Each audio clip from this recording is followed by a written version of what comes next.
Assalamualaikum warahmatullahi wabarakatuh.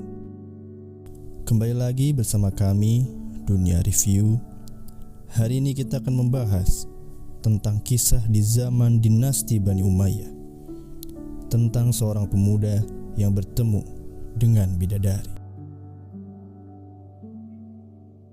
Kisah yang dinukilkan oleh Abdul Wahid bin Zaid, seorang tokoh sufi terkemuka Basrah pada masa dinasti Umayyah.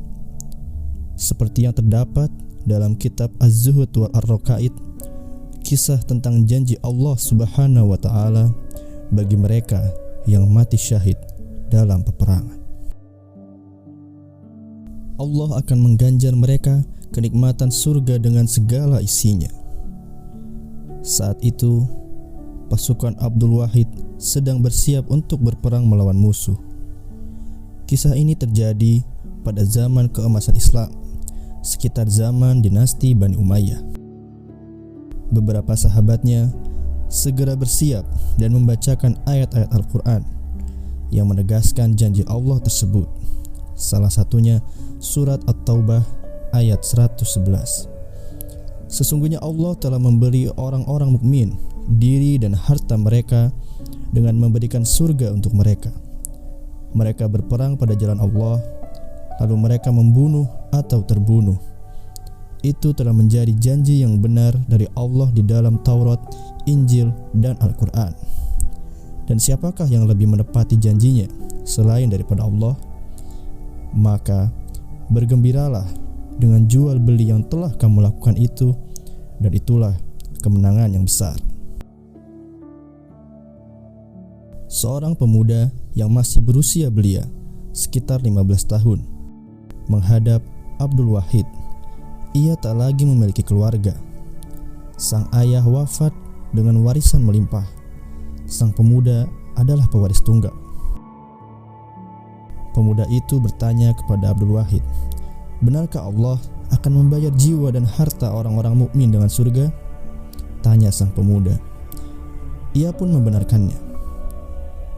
Sang pemuda pun kemudian menyatakan dirinya sanggup menyerahkan jiwa dan hartanya demi surga dengan maksud ingin ikut jihad berperang. Abdul Wahid pun berkata, "Wahai saudaraku, sesungguhnya tebasan pedang itu sangat dahsyat, sedangkan engkau masihlah sangat belia. Aku khawatir engkau tidak mampu bersabar dan akhirnya lemah ketika menghadapi ujian itu." Sang pemuda tetap memantapkan hatinya untuk berjihad di jalan Allah. "Wahai Abdul Wahid, sesungguhnya aku telah menjual jiwaku kepada Allah dengan imbalan surga dan aku sangat bergembira. Aku telah bersumpah kepada Allah dengan sungguh-sungguh untuk menyerahkan diriku kepadanya," katanya menegaskan. Mendengar perkataan pemuda tersebut, Abdul Wahid merasa jiwanya berubah. Ia menjadi kerdil dan lalai. Ia membayangkan anak laki-laki semuda itu mampu berpikir dengan indahnya. Kemudian, pemuda itu segera mengambil seluruh harta yang ia miliki dan ia infakkan semuanya kecuali seekor kuda dan persenjataan yang ia miliki. Ketika datang waktu keluar untuk berjihad, pemuda itulah orang yang pertama kali maju untuk berjihad. Mereka mulai melakukan perjalanan menuju medan perang, dan selama itu pula si pemuda selalu memenuhi harinya dengan berpuasa pada siang hari serta menegakkan qiyamul lail pada malam harinya.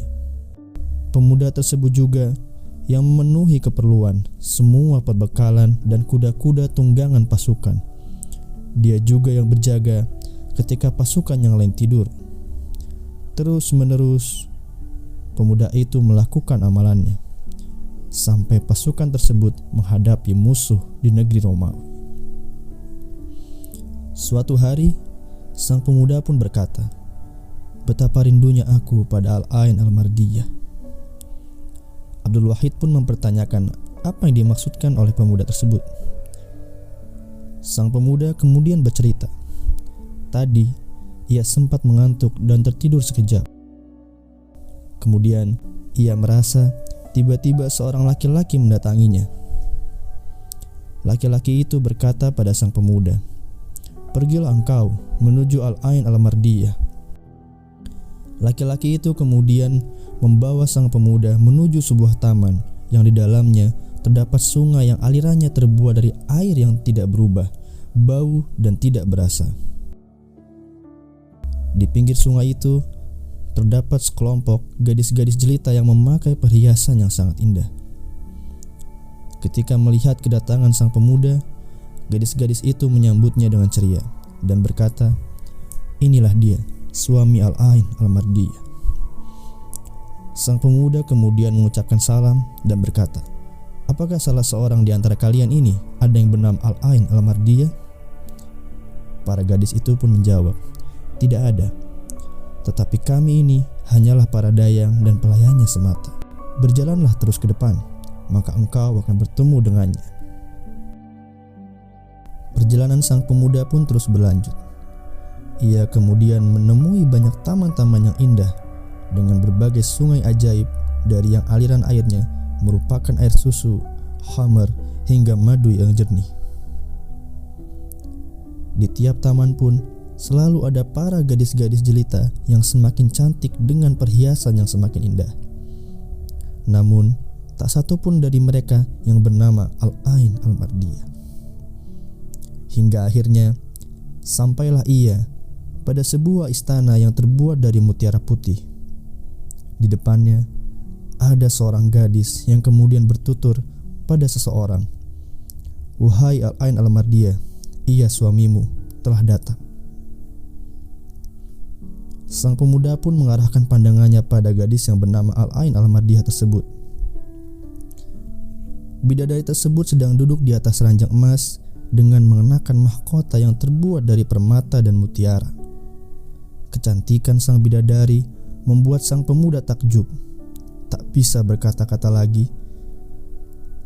Sang bidadari pun berkata, "Selamat datang, wahai Waliyur Rahman. Telah dekat waktu kehadiranmu kepada kami." Sang pemuda pun berjalan mendekati bidadari untuk memeluknya, tapi ditolak. Dengan lembut sang bidadari pun berkata, "Jangan tergesa-gesa. Belum tiba waktunya bagimu untuk dapat memelukku. Engkau masih memiliki ruh di dalam jasad, maka berpuasalah esok hari.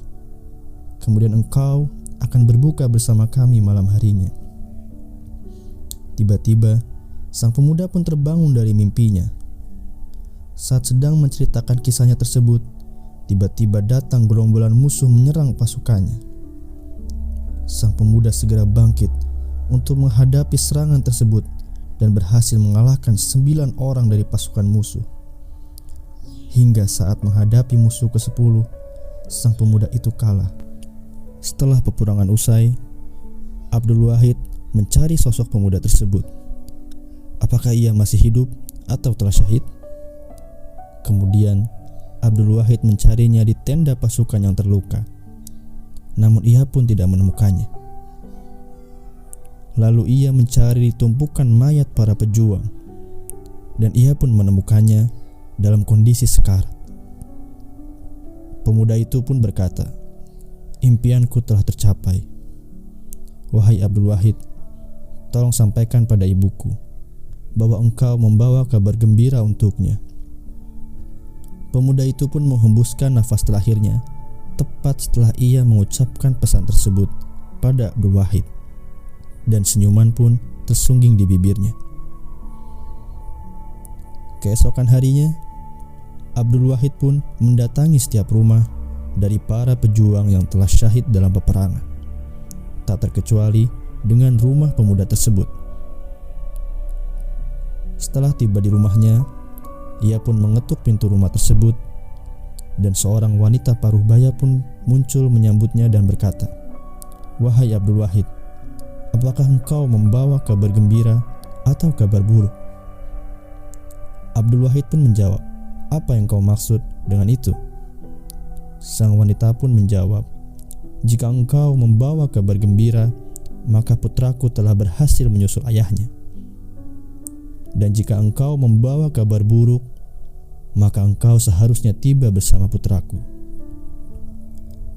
Abdul Wahid pun menjawab, "Aku membawa kabar gembira untukmu." Kisah ini pun selesai.